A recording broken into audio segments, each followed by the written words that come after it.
Hi everyone, I'm Carol O'Halloran and welcome to the show. Let me ask you, what is it that you've thought, I wouldn't mind doing that? I've always wanted to try that. I wouldn't mind doing that, but you just haven't quite got round to doing it. Age is no excuse, and we show you on this show the plethora of different things us older mob are out doing.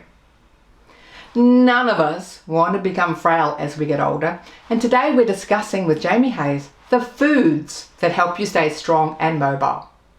Fitness is great to prevent frailty. Don't forget, anything is better than nothing.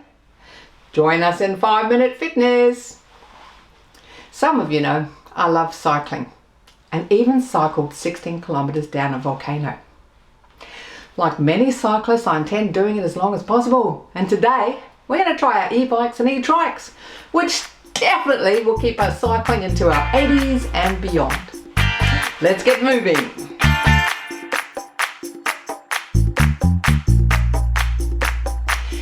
Today we're speaking again with Jamiehayes on how to prevent the onset of frailty at any age. Today our focus is on nutrition, the foods that we can eat to help keep us strong and mobile. Jamie is a veteran of the Australian fitness industry, and in 2002 he and his wife Ellen set up Healthy Inspirations, which has helped over 15,000 women to lose weight. Hi Jamie, welcome back to Over 50 So What? Hi Carol. It's been too long since we spoke. Yes, we need to speak every month, I think, because you have such valuable information to share with the viewers. Today we're talking about eating habits to keep us, or food that we can eat to keep us more mobile and healthy as we age. Now, you've got massive experience in the weight loss industry, and the word diet can have some negative connotations. Can you talk us through the word diet? Well, people say, you shouldn't diet or dieting, that because it's associated with deprivation. But when we're talking about diet, we're talking about a way of eating. So everybody has a way of eating. It's the number one thing they can do to improve or even worsen their health. What we're talking about today is adopting a way of eating that suits their body to optimize their health. That's what I'm mainly concerned. If we call it diet, great. That's saying, what does your diet look like? Or what does your way of eating look like? As we get older, a lot of us do become more conscious about what we're eating. Now, there's a number of reasons for that, why we may become more conscious. Can you run us through some of the reasons that people would consider changing their eating habits? We probably want to live better and live longer. So living better is maintaining health, prevention of disease, having plenty of energy throughout the day, going to the bathroom comfortably, sleeping well, that sort of thing. Making sure that you're not accumulating extra fat around the tummy, around the waistline. If anything, if we're maintaining optimum health, we'll be minimizing our need for medication. So many people accept, that, or believe that as I get older, my doctor's going to give me more medication for blood pressure, for cholesterol, or whatever. For me, one of my key goals is to delay the onset of frailty by keeping my muscle strong and keeping my weight down, so I stay reasonably lean. And Carol, you visited our apartment. We've got 58 steps up into our apartment.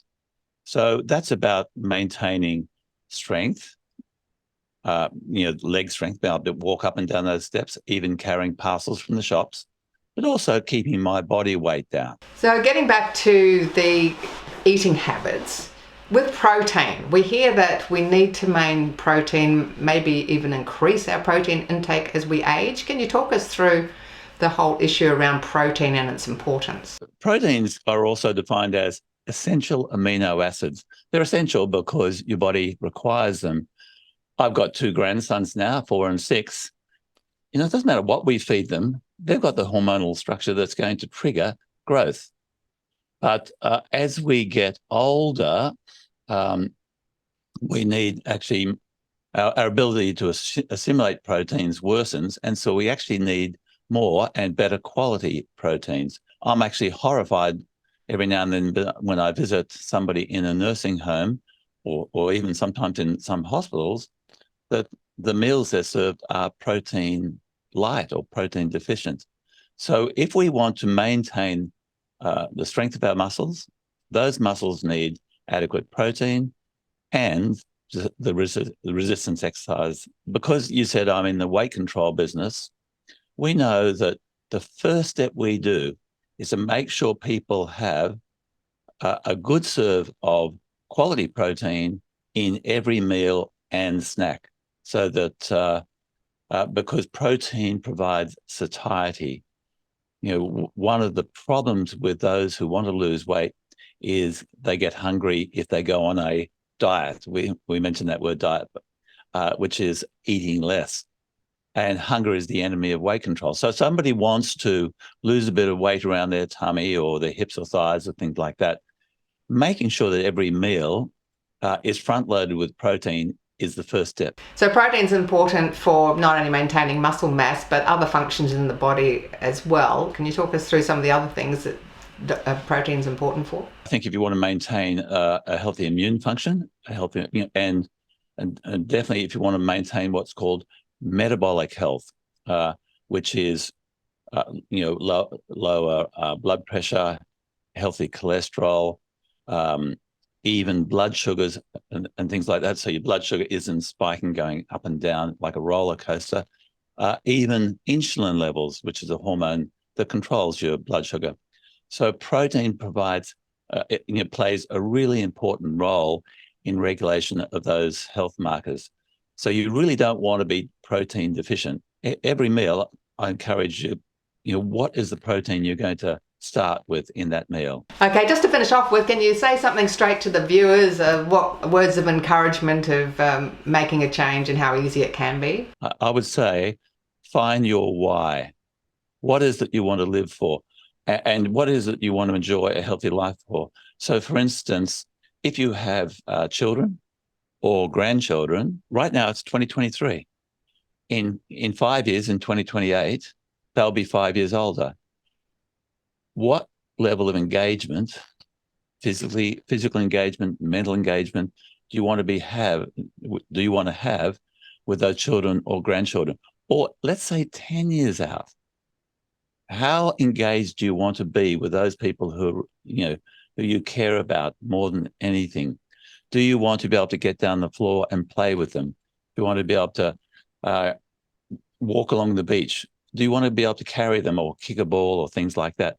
Sometimes we've found that developing a goal based upon the people you love and the way you want to engage in their life in the next year, in the next 5 years and 10 years can be very motivating to making the changes right now that you need to make to optimize your health. For me, I want to prevent frailty. I want to be fully engaged with my grandkids.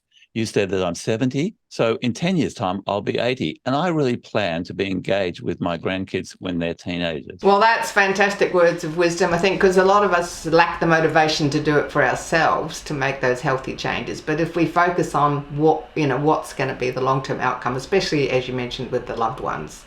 So I think that's going to be invaluable to our viewers today. So thank you so much for joining us, Jamie. Carol, it's absolutely a pleasure. And on behalf of everybody, thank you for your leadership. Thanks for watching our TV show. Be sure to hit subscribe and then you'll never miss an episode. Jump on Facebook, join our group, get in on the fun, fitness, wellness and inspiration. I'm Carol, over 50. So what?